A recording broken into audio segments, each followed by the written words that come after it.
So guys मैंने आज अपनी साइकिल के लिए एग्जॉस्ट ऑर्डर करे हैं जिसे लगा के चलाने से केटीएम बाइक जैसी आवाज आएगी। मैं नहीं मानता। देख लो गाइस, थोड़ा बहुत एग्जॉस्ट जैसी फीलिंग देने के लिए यहाँ पे कुछ प्लास्टिक का दिया गया है। सारा काम भाई लोग इन कार्ड का है, 3 कार्ड दिए हैं हमें।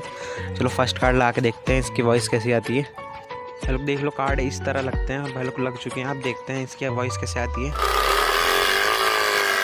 फर्स्ट कार्ड की वॉइस अब लगाते हैं सेकंड कार्ड, देखते हैं इसकी वॉइस कैसी आती है।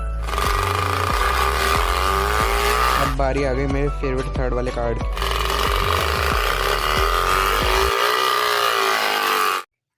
सो गाइस, आपको कौन से कार्ड की वॉइस अच्छी लगी मुझे कमेंट में बताना और वीडियो को लाइक कर दो।